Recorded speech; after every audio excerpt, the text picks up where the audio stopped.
ಧರ್ಮೋಪದೇಶ ಕಾಂಡ ಪುಸ್ತಕ 30ನೇ ಅಧ್ಯಾಯ 19ನೇ ವಾಕ್ಯ ಸಿಕ್ಕದವ್ರು ಆಮೇಲೆ ಹೇಳ್ರಿ.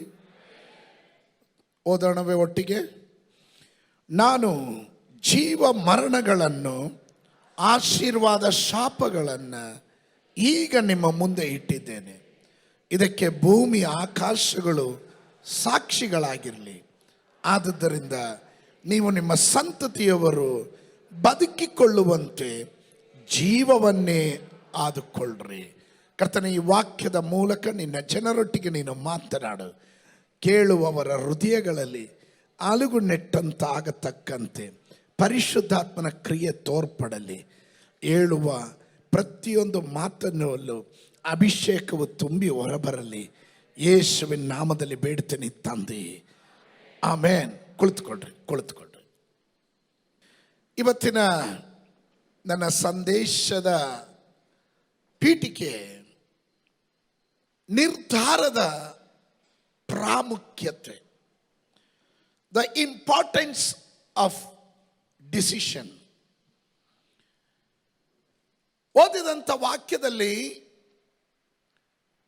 ದೇವರು ಮೋಶೆಯ ಮೂಲಕ ಇಸ್ರಾಯೇಲ್ ಜನರಿಗೆ ಎರಡನೇ ಬಾರಿ ತಾನು ಆಜ್ಞೆಯನ್ನು ಕೊಡ್ತಾ ಇದ್ದಾನೆ.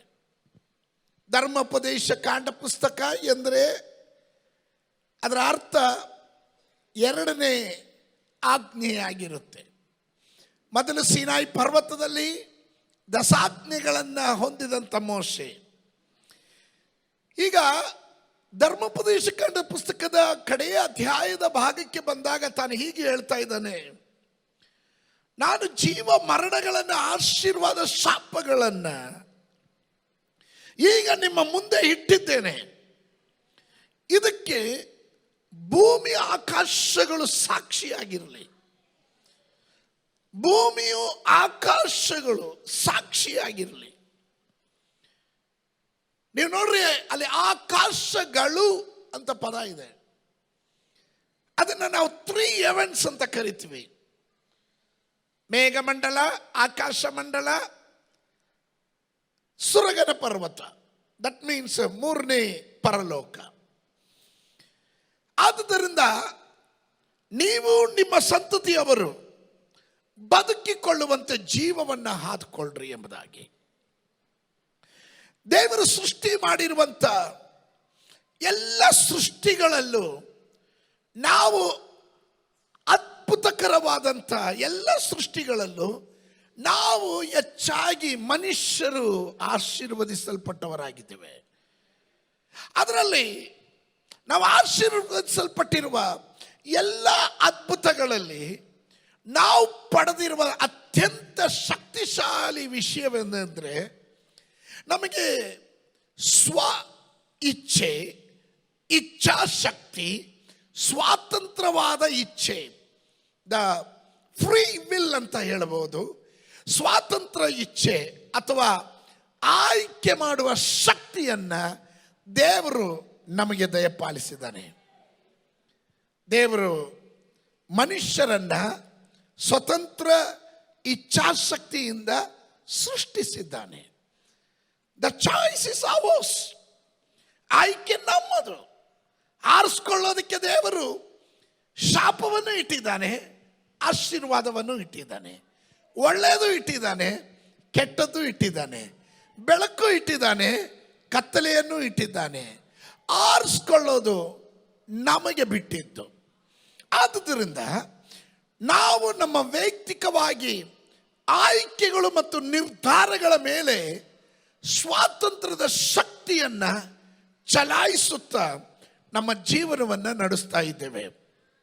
ಜೀವನವು ಆಯ್ಕೆಗಳಿಂದ ತುಂಬಿದೆ. ನಮ್ಮ ಜೀವನ ಪ್ರತಿಯೊಂದು ವಾಟ್ ವಿ ಚೂಸ್, ನಾವು ಯಾವ ನಿರ್ಧಾರವನ್ನು ಡಿಸಿಷನ್ ತಗೊತೀವಿ, ತೀರ್ಮಾನ ತಗೊತೀವಿ, ನಿರ್ಧಾರ ತೆಗೆದುಕೊಳ್ತೀವಿ ಎಂಬುದರ ಮೇಲೆ ನಮ್ಮ ಜೀವಿತವು ಅವಲಂಬಿತವಾಗಿರುತ್ತೆ. ಅರ್ಥ ಆದವರು ಮಾತ್ರ ಆಮೇಲೆ ಹೇಳ್ರಿ. ಸ್ವಲ್ಪ ನಾನು ಇವತ್ತು ಒಂದು ಪ್ರವದನೆಯ ಶಬ್ದ ಮಾತ್ರ ಅಲ್ಲ, ಅದರ ಜೊತೆಯಲ್ಲಿ ನಿಮ್ಮ ಬುದ್ಧಿ ಮಂಡಲದಲ್ಲಿ ಸ್ವಲ್ಪ ವಿವೇಚಿಸುವ ತಿಳ್ಕೊಳ್ಳುವಂಥ ಆ ಕಾರ್ಯಗಳನ್ನು ನಿಮ್ಮ ಮುಂದೆ ಪ್ರಸ್ತಾಪ ಮಾಡಲಿಕ್ಕೆ ಬಯಸ್ತೇನೆ. ಯಾಕೆ why are decision so important? ನಿರ್ಧಾರಗಳು ಯಾಕೆ ಪ್ರಾಮುಖ್ಯವಾಗಿವೆ ನಮ್ಮ ಜೀವನದಲ್ಲಿ? ಯಾಕಂದ್ರೆ ನಮ್ಮ ಜೀವನವು ನಮ್ಮ ಎಲ್ಲ ನಿರ್ಧಾರಗಳು ಮತ್ತು ಅವುಗಳ ಅನುಗುಣಗಳ ಕ್ರಿಯೆಗಳ ಒಟ್ಟು ಮೊತ್ತವಾಗಿದೆ. Because our life is the total of all our decisions and their corresponding actions. ಪ್ರತಿಯೊಂದು ನಿರ್ಧಾರವು ನಾವು ತೆಗೆದುಕೊಳ್ಳುವಂಥ, ನಮ್ಮ ಜೀವನದಲ್ಲಿ ತೆಗೆದುಕೊಳ್ಳುವಂಥ ಡಿಸಿಷನ್ಸ್ ನಿರ್ಧಾರ, ತೀರ್ಮಾನ, ಇದೆಲ್ಲವೂ ನಮ್ಮ ಮುಂದಿನ ಕ್ರಿಯೆಗಳಿಗೆ ಅನುಕೂಲವಾದಂಥ ಟೋಟಲ್ ಆಗಿರುವಂಥ ಒಟ್ಟು ಮೊತ್ತವಾಗಿ ಹೇಳದೆ ನಿರ್ಧಾರ, ಡಿಸಿಷನ್, ಚಾಯ್ಸ್ ಅಂತ ಹೇಳ್ಬೋದು. ಅದಕ್ಕೆ ನಾನು ಹೀಗೆ ಹೇಳ್ತೇನೆ, ಥಾಟ್ಸ್ ಕ್ರಿಯೇಟ್ಸ್ ಆಕ್ಷನ್ಸ್. ಆಲೋಚನೆಗಳು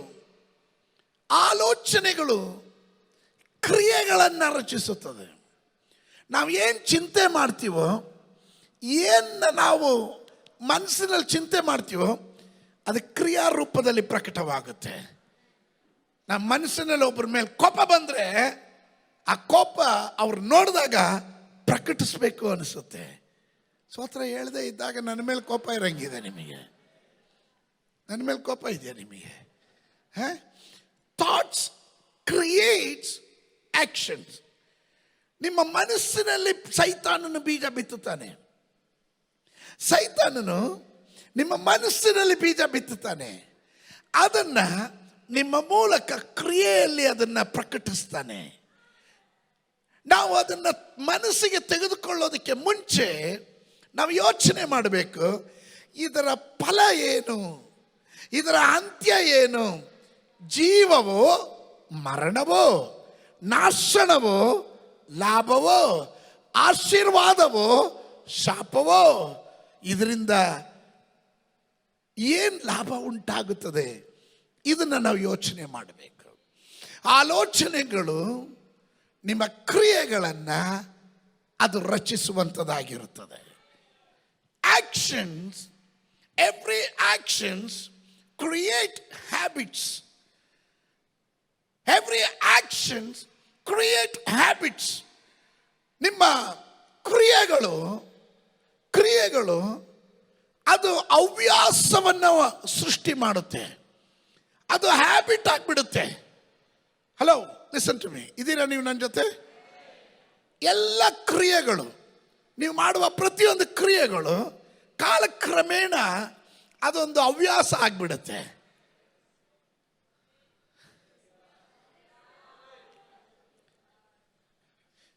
ಕಾಫಿ ಕುಡಿಯೋದು ಒಂದು ಅಭ್ಯಾಸ ಮಾಡ್ಕೊಂಬಿಟ್ರೆ ಕ್ರಿಯೆಯಲ್ಲಿ, ಬೆಳಗ್ಗೆ ಎದ್ದ ತಕ್ಷಣ ಒಂದು ಲೋಟ ಕಾಫಿ ಬೇಕಪ್ಪ, ಅದು ಕಾಲಕ್ರಮೇಣ ನಿಮ್ಮ ಜೀವನದಲ್ಲಿ ಕಾಫಿ ಇಲ್ಲಾಂದ್ರೆ ಬೆಳಗ್ಗೆ ಎದ್ದರೆ ಮೂಡೇ ಇರಲ್ಲ, ಹವ್ಯಾಸ ಆಗ್ಬಿಡುತ್ತೆ. ಸೋತ್ರ.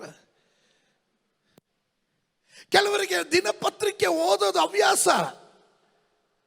ಅದನ್ನ ಆಕ್ಷನ್ ಆರಂಭದಲ್ಲಿ ಏನು ಮಾಡಿದ್ರು, ಅದನ್ನು ಓದೋದಕ್ಕೆ ಸ್ಟಾರ್ಟ್ ಮಾಡಿದಾಗ ಅದು ಹವ್ಯಾಸವಾಗಿ ರೂಪಾಂತರವಾಯಿತು. Every actions create habits. Habits create character. ನಿಮ್ಮ ಹವ್ಯಾಸಗಳು ನಿಮ್ಮ ಸ್ವಭಾವವನ್ನು ರಚಿಸುತ್ತೆ. ನಿಮ್ಮ ಸ್ವಭಾವಗಳು, ಹವ್ಯಾಸ ಒಳ್ಳೆಯದಾಗಿದ್ದರೆ ಒಳ್ಳೆ ಸ್ವಭಾವಗಳನ್ನು ನಿಮ್ಮಲ್ಲಿ ಉಂಟು ಮಾಡುತ್ತೆ.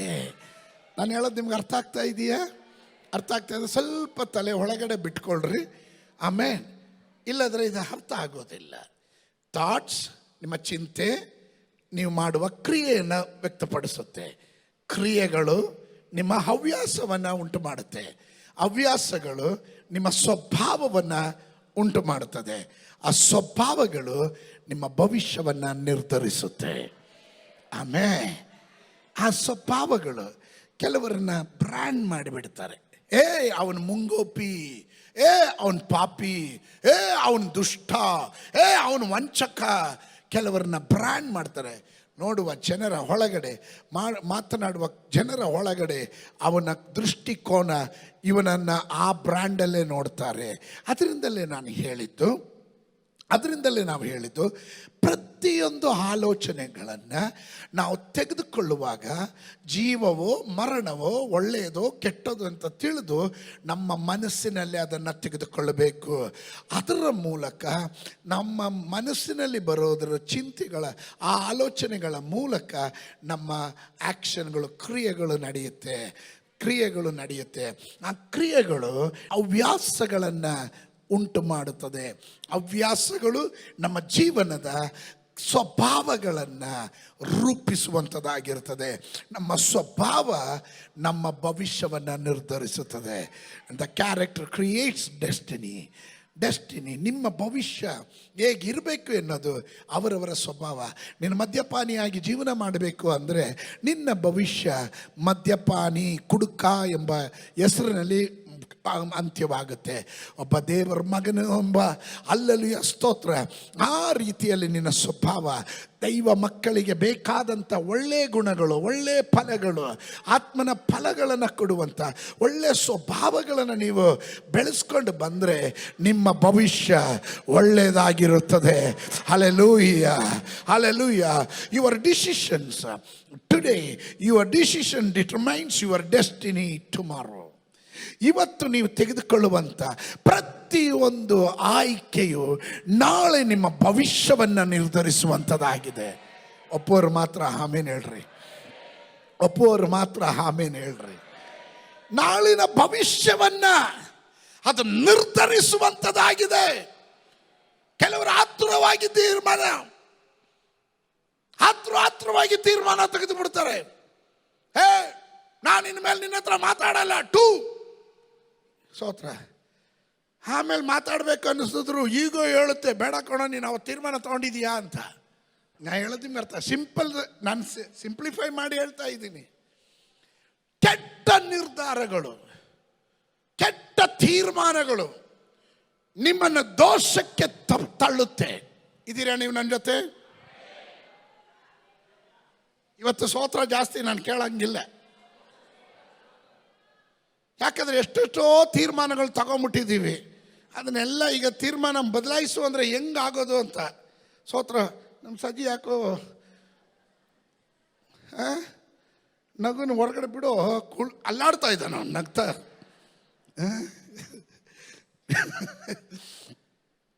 ಆಮೇನ್. ಇಂದು ನೀವು ತೆಗೆದುಕೊಳ್ಳುವಂಥ ನಿರ್ಧಾರ ನಾಳೆ ನಿಮ್ಮ ಭವಿಷ್ಯವನ್ನು ಅದು ರೂಪಿಸುತ್ತೆ, ನಿರ್ಧರಿಸುತ್ತದೆ. ಈ ಲೋಕದಲ್ಲಿ ಅನೇಕ ಮನುಷ್ಯರು ಬದುಕ್ತಾ ಇದ್ದಾರೆ. There are people today who lives of peace, happiness and joy. ಅನೇಕರು ಸಂತೋಷದಿಂದ, ಉಲ್ಲಾಸದಿಂದ, ಸಮಾಧಾನದ ಜೀವಿತವನ್ನು ನಡೆಸೋರಿದ್ದಾರೆ. ಮತ್ತೊಂದು ಕಡೆ ಅದೇ ರೀತಿಯಲ್ಲಿ ಜನ ಖಿನ್ನತೆಗೆ ಒಳಪಟ್ಟವರು, ನಿರುತ್ಸಾಹಕ್ಕೆ ಒಳಪಟ್ಟವರು, ದುಃಖದ ಜೀವಿತವನ್ನು ನಡೆಸ್ತಾ ಇರುವವರು, ಯಾವಾಗಲೂ ಜಗಳ, ಸಮಾಧಾನ ಇಲ್ಲದೆ ಇರುವ ವಾತಾವರಣದಲ್ಲಿ ಬದುಕುವಂತ ಒಂದು ಗುಂಪಿನ ಜನ ಇದ್ದಾರೆ. ಒಂದು ಗುಂಪಿನ ಜನ ಯಾವಾಗಲೂ ಲವಲವಿಕೆಯಲ್ಲಿ ಇರ್ತಾರೆ, ಯಾವಾಗಲೂ ಆನಂದವಾಗಿರ್ತಾರೆ, ಜಾಯ್ಫುಲ್ ಆಗಿರ್ತಾರೆ. ಮತ್ತೊಂದು ಗುಂಪಿನ ಜನ ಯಾವಾಗಲೂ ಡಿಸಪಾಯಿಂಟೆಡ್, ಅವರು ಒಂದು ರೀತಿಯಲ್ಲಿ ನಿರಾಶೆಗೆ ಒಳಪಟ್ಟವರಾಗಿ, ಖಿನ್ನತೆಗೆ ಒಳಪಟ್ಟವರಾಗಿ, ದುಃಖದಲ್ಲಿ, ಜಗಳದಲ್ಲಿ, ಅಸಮಾಧಾನದಲ್ಲಿ ಕಳೀತಾ ಇರ್ತಾರೆ. ನಾವು ಯಾವ ರೀತಿಯ ಜೀವನವನ್ನು ನಡೆಸ್ತಾ ಇದ್ದೇವೆ ಎಂಬುದನ್ನು ನಾವು ಮಾಡುವ ನಿರ್ಧಾರ ರೂಪಿಸುವಂಥದ್ದಾಗಿರುತ್ತೆ. ನಮ್ಮನ್ನು ಆಯ್ಕೆ ಮಾಡೋಕ್ಕೆ ಫ್ರೀಡಮ್. ನಾನು ಜೀವ ಮರಣಗಳನ್ನು, ಆಶೀರ್ವಾದ ಶಾಪಗಳನ್ನು ಈಗ ನಿಮ್ಮ ಮುಂದೆ ಇಟ್ಟಿದ್ದೇನೆ. That free will given to you. ನಿಮಗೆ ಕೊಟ್ಟಿದ್ದೇನೆ. ದೇವರು ಹೇಳ್ತಾ ಇದ್ದಾನೆ, ಯು ಕಮ್ ಆನ್, ಆಯ್ಕೆ ನಿಮ್ಮದು. ಇದಕ್ಕೆ ಭೂಮಿ ಆಕಾಶಗಳೇ ಸಾಕ್ಷಿಯಾಗಿರುತ್ತೆ.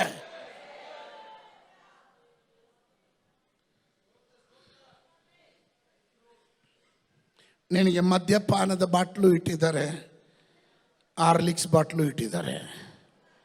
ಸಿಂಪಲ್ ಆಗಿ ಹೇಳ್ತೀನಿ, ನೀನು ಆರ್ಲಿಕ್ಸ್ ಬಾಟ್ಲು ಕುಡಿದ್ರೆ ಚೆನ್ನಾಗಿ ಆರೋಗ್ಯವಾಗಿರ್ತೀಯ, ಮದ್ಯಪಾನ ಮಾಡಿದ್ರೆ ಎಕ್ಕುಟ್ಟೋಗ್ತೀಯ.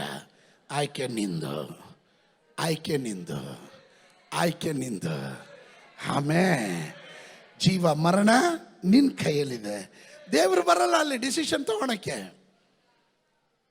ನಾನು ಅಲ್ಲಿ ಬರ್ತೀನಿ, ಹೇಳಿದಾಗ ನಿಮ್ಗೆ ಅರ್ಥ ಆಗುತ್ತೆ. ನಾವು ತೆಗೆದುಕೊಳ್ಳುವ ನಿರ್ಧಾರಗಳು ನಾವು ತಲುಪುವ ಭವಿಷ್ಯವನ್ನು ನಿರ್ಧರಿಸುತ್ತದೆ. ನಾವು ತೆಗೆದುಕೊಳ್ಳುವ ನಿರ್ಧಾರಗಳು ಅದು ನಮ್ಮ ಭವಿಷ್ಯವನ್ನು ನಿರ್ಧರಿಸುತ್ತದೆ. ಹಾಗಾದರೆ ನಾವು ತೆಗೆದುಕೊಳ್ಳುವ ನಿರ್ಧಾರಗಳು, ತೀರ್ಮಾನಗಳು ಬಹಳ ನಮ್ಮ ಜೀವನದಲ್ಲಿ ಪ್ರಾಮುಖ್ಯತೆಯನ್ನು ವಹಿಸಿದೆ ಎಂದು ನಂಬುವವರು ಮಾತ್ರ ಆಮೇನ್ ಹೇಳ್ರಿ. ಹಲ್ಲೆಲೂಯ. ಕೆಲವರ ನಿರ್ಧಾರ ಅಂದರೆ, ಕೆಲವ್ರ ತೀರ್ಮಾನ ಅಂದರೆ ಸ್ತೋತ್ರ. ಈ ತಮಿಳಲ್ಲಿ ಹೇಳ್ತಾರೆ, ಕುಡಿಕಾರಂ ಪೇಚು ಕಾಲಂ ವಿಡಿಂಜ ಪೋಚು ಅಂತ.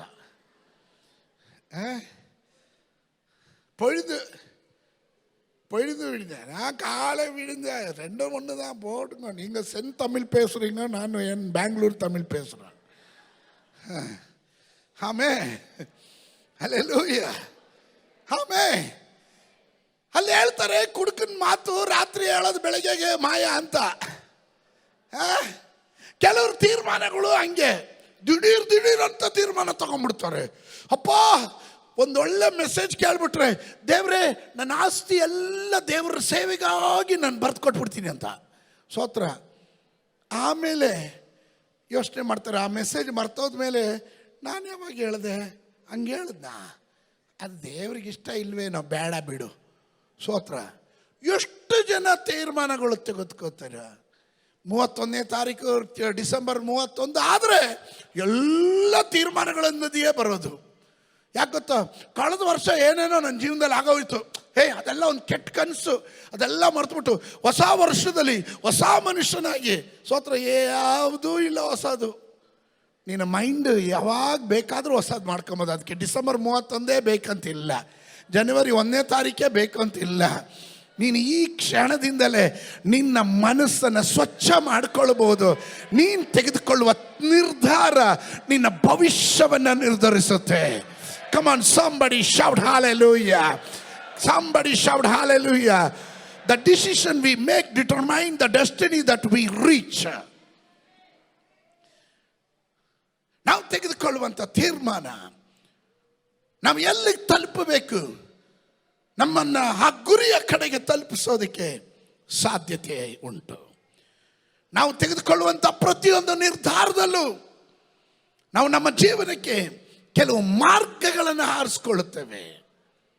ಆ ಮಾರ್ಗಗಳನ್ನು ಆರಿಸ್ಕೊಳ್ಳುತ್ತೇವೆ ಮತ್ತು ನಾವು ಆರಿಸ್ಕೊಳ್ಳುವ ಮಾರ್ಗಗಳು ನಮ್ಮನ್ನು ನಮ್ಮ ಗಮ್ಯ ಸ್ಥಾನಕ್ಕೆ ಕರೆದೊಯ್ಯುತ್ತವೆ. Amen. In every decision that we make, we are choosing certain parts of our lives, and the paths that we choose lead us to our destination. ನಾವು ಎಲ್ಲಿಗೆ ಹೋಗಬೇಕು, ನಾವು ಹೋಗುವ ಮಾರ್ಗ ಯಾವುದು ಆರಿಸ್ಕೊಂಡಿದ್ದೀವಿ, ಅದು ಒಳ್ಳೆ ಮಾರ್ಗವಾದರೆ ನಮ್ಮ ಭವಿಷ್ಯ ಒಳ್ಳೆಯದಾಗಿರುತ್ತೆ. ಆಮೇನ್.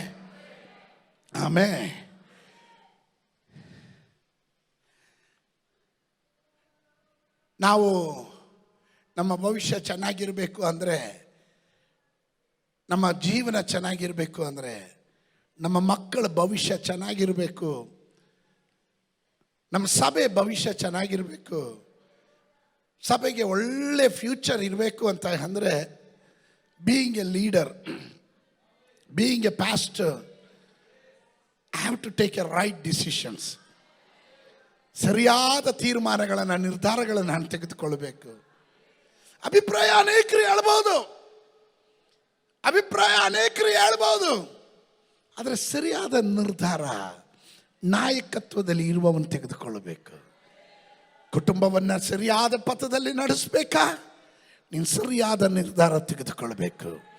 ಆಮೇಲೆ ಒಂದು ಸಣ್ಣ ಎಡವಟ್ಟಾದರೂ, ಒಂದು ತಪ್ಪಾದಂಥ ನಿರ್ಧಾರ ನಿನ್ನ ಜೀವನದಲ್ಲಿ ಬಂದರೆ ಅದು ನಿನ್ನನ್ನು ಹಳ್ಳಕ್ಕೆ ತಳ್ಳುತ್ತೆ, ದೋಷಕ್ಕೆ ತಳ್ಳುತ್ತೆ, ನಾಶನಕ್ಕೆ ತಳ್ಳುತ್ತೆ. ಅದರಿಂದ ಭಾಳ ಎಚ್ಚರವಾಗಿರಬೇಕು. ಆಮೇಲೆ ಜಾನ್ ಮ್ಯಾಕ್ಸ್ವೆಲ್ ಲೀಡರ್ಶಿಪ್ಪಿನ ಕುರಿತು ಬಹಳ ಹೆಚ್ಚಿನ ಪುಸ್ತಕಗಳನ್ನು ಬರೆದಿರುವಂಥ ಜಾನ್ ಮ್ಯಾಕ್ಸ್ವೆಲ್ ತಾನು ಹೀಗೆ ಹೇಳ್ತಾನೆ, it is our decision, not our conditions that determine our quality of life. John Maxwell ಹೇಳ್ತಾರೆ, ನಮ್ಮ ಜೀವನದ ಗುಣಮಟ್ಟವನ್ನು ನಿರ್ಧರಿಸುವುದು ನಮ್ಮ ಪರಿಸ್ಥಿತಿಗಳಲ್ಲ, ನಾವು ತೆಗೆದುಕೊಳ್ಳುವ ನಿರ್ಧಾರಗಳು. ಕಮ್ ಆನ್ ಸಾಂಬಾಡಿ, ಅರ್ಥ ಆದವರು ಮಾತ್ರ ಆಮೇಲೆ ಹೇಳ್ರಿ. ನಮ್ಮ ಜೀವನದ ಗುಣಮಟ್ಟವನ್ನು ನಿರ್ಧರಿಸುವುದು ನಮ್ಮ ಸರ್ಕಮ್ಸ್ಟಾನ್ಸಸ್ ಅಲ್ಲ, ನಮ್ಮ ಪರಿಸ್ಥಿತಿಗಳಲ್ಲ, ಸಿಚುವೇಶನ್ಸ್ ಅಲ್ಲ, ನಾವು ತೆಗೆದುಕೊಳ್ಳುವ ನಿರ್ಧಾರದ ಮೇಲೆ ಅವಲಂಬಿತವಾಗಿರುತ್ತೆ. ಅದರಿಂದಲೇ ನಾನು ಓದಿದಂಥ ವಾಕ್ಯದಲ್ಲಿ ಹೀಗೆ ಹೇಳಿದೆ, ಜೀವವು ಮರಣವು ನಿಮ್ಮ ಮುಂದೆ ಇಟ್ಟಿದ್ದೇನೆ. ಇವತ್ತು ನೀವು ತೆಗೆದುಕೊಳ್ಳುವಂಥ ನಿರ್ಧಾರ ನಾಳೆ ನಿಮ್ಮ ಭವಿಷ್ಯವನ್ನು ರೂಪಿಸುವಂಥದ್ದಾಗಿದೆ. ನನ್ನೊಟ್ಟಿಗೆ ಒಂದು ಅರಸರುಗಳ ಪುಸ್ತಕ, book of first Kings, please understand, ಚೆನ್ನಾಗಿ ಅರ್ಥ ಮಾಡ್ಕೊಳ್ರಿ ಪ್ರಿಯರೇ. ಇವತ್ತು ನೀವು ಸ್ತೋತ್ರ ಹೇಳಲಿಲ್ಲಾದರೂ ಪರವಾಗಿಲ್ಲ, ನಿಮ್ಮ ತಲೆ ಒಳಗಡೆ ಇದು ಹೋಗಬೇಕು ಅನ್ನೋದು ನನ್ನ ಆಸೆ. ಯಾಕಂದರೆ ಅನೇಕ ಸಂದರ್ಭಗಳಲ್ಲಿ ನಾವು ಸ್ತೋತ್ರ ಹೇಳೋದ್ರಲ್ಲೇ ಇಂಪಾರ್ಟೆಂಟ್ ಸೂತ್ರನ ಬಿಟ್ಬಿಡ್ತೀವಿ. ನಾವು ಇಂಪಾರ್ಟೆಂಟಾಗಿ ಹೇಳುವ ಪಾಯಿಂಟ್ಗಳನ್ನ ಬಿಟ್ಟುಬಿಡ್ತೀವಿ. ಅದು ಹಾಕಬಾರ್ದು ಅನ್ನೋ ಕಾರಣಕ್ಕೆ ಇವತ್ತಿಗೆ ಮಟ್ಟಿಗೆ ಸ್ತೋತ್ರ, ನೀವು ಸ್ತೋತ್ರ ಹೇಳ್ತಿರೋ ಬಿಡ್ತಿರೋ, ನಿಮಗೇನಾದರೂ ಅರ್ಥ ಆದರೆ ಸ್ತೋತ್ರ ಹೇಳ್ಕೊಳ್ಳಿ, ಅದರಲ್ಲಿ ತಪ್ಪೇನಿಲ್ಲ. ಶಾಸ್ತ್ರ ಹೇಳಿದ್ದಾರೆ, ಇನ್ನು ಮೇಲೆ ನಾನು ಮೌನ ಮುನಿ ಹಂಗೆಲ್ಲ ಕುಟ್ಬಿಟ್ಟಿರ, ಆಮೇಲೆ ಸ್ತೋತ್ರ ನಾನು ಬೇರೆ ಮುನಿ ಆಗಬೇಕಾಗುತ್ತೆ. ಸ್ತೋತ್ರ ಒಂದು ಅರಸರುಗಳ ಪುಸ್ತಕ 18ನೇ ಅಧ್ಯಾಯದ 21ನೇ ವಾಕ್ಯ ಹೇಳುತ್ತದೆ, ಏಲಿಯನು ಎಲ್ಲ ಜನರ ಹತ್ತಿರ ಹೋಗಿ ಅವರಿಗೆ, ನೀವು ಎಷ್ಟರವರೆಗೂ ಎರಡು ಮನಸ್ಸುಳ್ಳವರಾಗಿರುವಿರಿ? ಎಷ್ಟರವರೆಗೂ ಎರಡು ಮನಸ್ಸುಳ್ಳವರಾಗಿರುವಿರಿ? How long will you waver between two options? ಎರಡು ಮನಸ್ಸುಳ್ಳವರಾಗಿರುವಿರಿ. ಯೆಹೋವನ ದೇವರಾಗಿದ್ದರೆ ಆತನನ್ನು ಹಿಂಬಾಲಿಸ್ರಿ, ಬಾಲನ ದೇವರಾಗಿದ್ದರೆ ಅವನನ್ನು ಹಿಂಬಾಲಿಸ್ರಿ ಎಂದು ಹೇಳಿದನು. Amen. It is very clear cut. ಏಲಿಯನ್ ಹೇಳ್ತಾ ಇದ್ದಾನೆ, ಒಂದು ದೇವರು ಇಲ್ಲ, ಬಾಲನು. ಯೆಹೋವನ ದೇವರಾಗಿದ್ರೆ ಯೆಹೋವನನ್ನು ಹಿಂಬಾಲಿಸ್ರಿ, ಬಾಲನ ದೇವರಾದ್ರೆ ಬಾಲನನ್ನು ಹಿಂಬಾಲಿಸ್ರಿ. ಎಷ್ಟರವರೆಗೂ ಎರಡು ಮನಸ್ಸುಳ್ಳವರಾಗಿರ್ತೀರ? ಎರಡು ಮನಸ್ಸುಳ್ಳವನ ಮಾರ್ಗಗಳೆಲ್ಲವೂ ಅಸ್ಥಿರವಾಗಿರುತ್ತೆ. ಕೆಲವರು 50-50 ಸೋಮವಾರದಿಂದ ಶನಿವಾರದವರೆಗೂ ಲೋಕ ಲೋಕ, ಭಾನುವಾರ ಬಂದರೆ ಆತ್ಮಿಕ. ಸೋಮವಾರದಿಂದ ಶನಿವಾರದವರೆಗೂ ಲೋಕದ ಪ್ರಕಾರ ಜೀವನ ಮಾಡೋದು, ಲೋಕದ ಜನರ ಸಂಗಡ ಬೆರೆದು ಲೋಕದ ಜನರ ನಡವಳಿಕೆಗಳನ್ನು ಅವಲಂಬಿಸೋದು, ಅವರು ಮಾತಾಡೋ ರೀತಿಯಲ್ಲಿ ಇವರು ಮಾತಾಡೋದು. ಸ್ತೋತ್ರ. ಆಮೇಲೆ ಕಳೆದ ದಿವಸ ನನಗೆ ಒಂದು ಸಹೋದರನು ಹೇಳಿದ್ರು, ಅಯ್ಯೋ ಪಾಸ್ಟ್ರೇ, ಅವ್ರ ಬಾಯಲ್ಲಿ ಬರೋ ಒಳ್ಳೆ ಮಾತೇ ಅಲ್ಲ ಪಾಸ್ಟ್ರೇ, ಯಪ್ಪ ಆ ಮನುಷ್ಯ ಅಲ್ಲಿ ಕೂತ್ಕೊಂಡು ಸ್ತೋತ್ರ ಹೇಳೋದು ನೋಡಿದ್ರೆ ಇವನೇನಾ ಮಾತು ಅವತ್ತು ಆಳಿದ್ದು ಅಂತ. ನಮಗೆ ಆಶ್ಚರ್ಯ. ಸ್ತೋತ್ರ ಸ್ತೋತ್ರ.